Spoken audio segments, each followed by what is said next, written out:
This check is for $50,000. Do you even have an account here? I do. It's under Maya Fields. Well, we have to be careful with situations like this. Fraud is common. Situations like what exactly? I'll take. The line at the bank seemed endless, but she barely noticed. As the daughter of one of the country's most influential CEOs, she had walked into countless offices, boardrooms, and meetings. But today, something felt wrong. A bank manager's eyes lingered on her with an icy weight, dismissive and sharp. Her documents were scrutinized as if they were worthless, her presence unwelcome. Why was this happening here in broad daylight, in a place she'd trusted? Minutes later, the humiliation would ignite a chain of events no one could forget. Watch until the end. Wait a second. Tell us where you're watching from in the comments. And don't forget to subscribe for more powerful stories like this. Samantha James had grown up in a world of privilege, yet she carried herself with quiet grace and humility. As the daughter of a prominent CEO, she had learned early on that respect was earned, not demanded. Her mornings usually began with her own work at the family foundation, followed by meetings with partners or charity events. But today, she had a simple goal: to deposit an extensive check for a school program she was sponsoring. The bank she entered was sleek, familiar, and supposedly professional. She smiled politely at the receptionist, her documents neatly organized in a folder. Everything seemed routine until the manager arrived.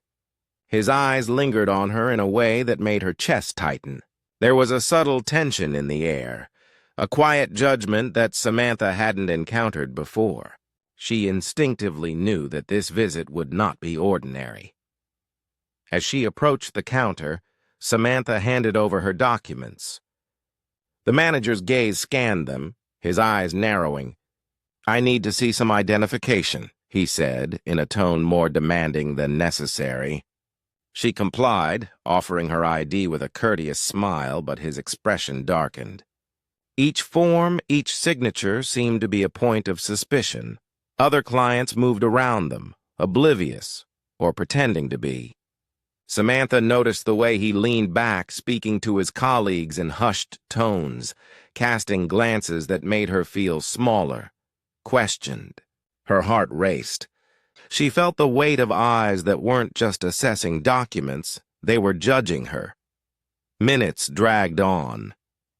Her attempts to remain polite were met with unnecessary delays and vague objections.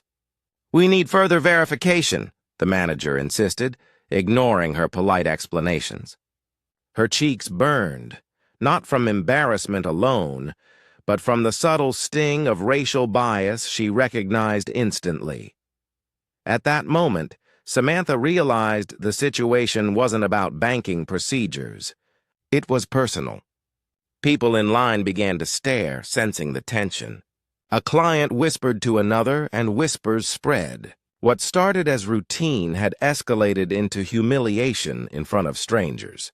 Samantha clenched her hands, holding back anger and disbelief, knowing she had two choices: remain passive or confront the injustice head-on. Samantha took a slow breath and locked eyes with the manager. Her voice, calm yet firm, cut through the whispers and murmurs. "I am here to complete a simple transaction. I have followed every requirement. If there is an issue, I expect it to be handled professionally, not selectively." The room went quiet. The manager's face turned pale, a mix of embarrassment and realization. He had underestimated her, assumed her identity could be doubted, and dismissed her because of the color of her skin. At that moment, a security officer stepped forward, sensing the rising tension. Other employees exchanged uncomfortable glances. The humiliation that had been aimed at Samantha now reflected on the manager himself. Minutes earlier, he had wielded authority. Now he faced the weight of his own prejudice and the public eye. By the time Samantha left the bank, the incident had already spread across social media. Videos captured her calm, composed response while the manager apologized, humiliated, and defeated. Internally, Samantha felt a mix of vindication and sorrow.